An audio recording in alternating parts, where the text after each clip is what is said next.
Kabla haujaomba mwenza sahihi katika maisha yako, anza wewe kuwa mwenza sahihi kwenye maisha.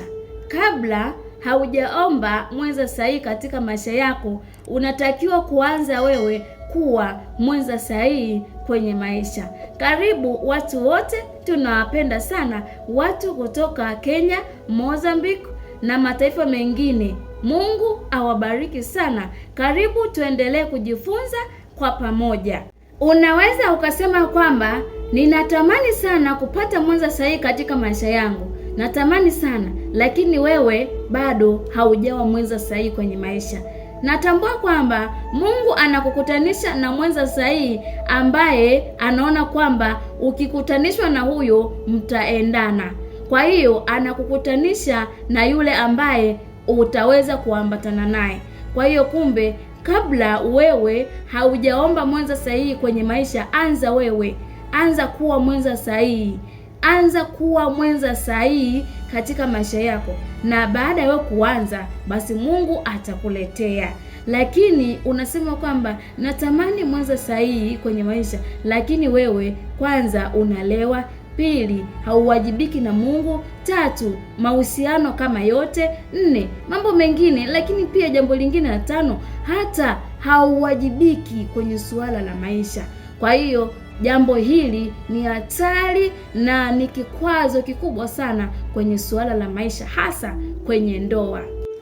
Tambua vigezo ambavyo vitakusaidia wewe kujua kwamba kama wewe ni mwenza sahihi kwenye maisha kabla haujawa mwenza katika maisha yako. Jambo la kwanza, kwenye suala la kujitunza. Unatakiwa kujitunza wewe kama binti, lakini pia utambue thamani yako wewe kama kijana. Wewe ni mtu wa muhimu sana ambaye unahitajika hata katika ulimwengu huu wa sasa. Unatakiwa kujitunza. Tambua kwamba mwili wako ni hekalu la Roho Mtakatifu.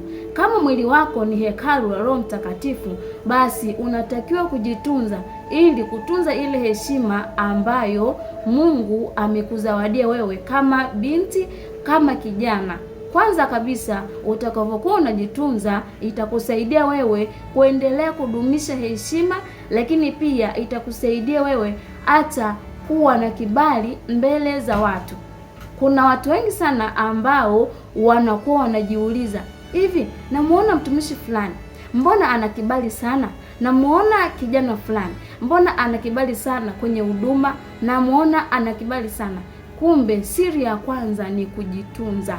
Kwa hiyo kumbe unatakiwa kutunza thamani yako, kuijali thamani yako, hasa sana kwa wewe binti ambaye unanisikiliza. Utaitunza thamani yako kwa wewe kuamua kufanya maamuzi ya kusema kwamba nataka nijitunze kwenye maisha yangu, lakini peke yako hauwezi. Unamhitaji Mungu ambaye atakusaidia kuweza kujitunza. Kwa hiyo kumbe unatakiwa kuwa karibu na Mungu. Kwa hiyo pamoja na kwamba wewe una msimamo wako binafsi kwamba utajitunza, jambo ambalo litakusaidia ni kuwa na hofu ya Mungu. Ukiwa na hofu ya Mungu, itakusaidia wewe kuwa na hofu ya kuacha mambo mabaya, ya kuacha uzinzi na uasherati. Na jambo hili linawakumba vijana wengi sana. Yafuatayo ni mambo ambayo yatakuonesha wewe kama upo katika wakati ambao umejiandaa kuwa mwenza sahihi katika maisha, na wakati ambao umejiandaa kabla haujapata mwenza sahihi katika maisha yako. Jambo la kwanza ni hofu ya Mungu. Hofu ya Mungu itakusaidia wewe kupata mwenza sahihi katika maisha. Kwa sababu gani? Kwa sababu Mungu atakukutanisha na mwenza wa hatima yako, iwe ni kwa upande wa kijana au kwa upande wa binti.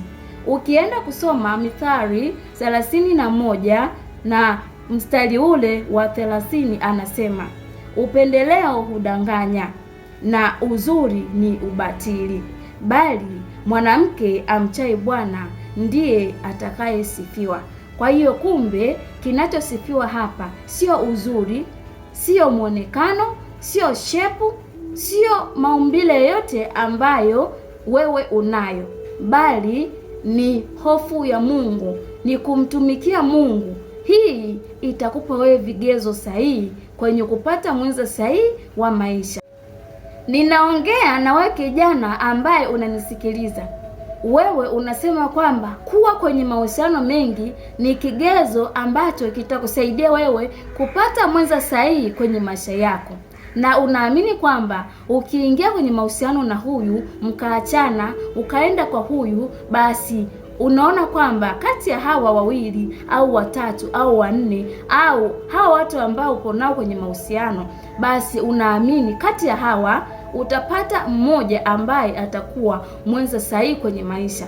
Lakini uchaguzi ambao wewe unakuwa umeuchagua ni uchaguzi mbaya. Kwa sababu gani? Kwa sababu hawa watu wote umeingia nao kwenye mahusiano na wote unakutana nao kimwili, kwa wote umeweka agano katikati yao, na hilo ni kosa kubwa sana hata kwa Mungu, lakini pia unakuwa umejitenga na uso wa Mungu. Hapa huwezi ukapata mwenza sahihi hata siku moja. Kwa sababu gani? Kwa sababu tayari umeenda kinyume na mapenzi ya Mungu. Kwa hiyo kumbe mambo haya yanawakumba vijana wengi sana. Unatakiwa kuwajibika na kupambana kwenye suala la maisha yako.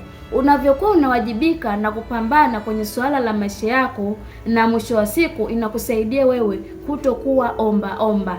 Unavyokuwa unawajibika, mwisho wa siku basi Mungu anakutanisha na mwenza sahihi. Kwa sababu gani? Kwa sababu hakuna kijana ambaye anapenda aishi na mtu ambaye anakuwa mzigo.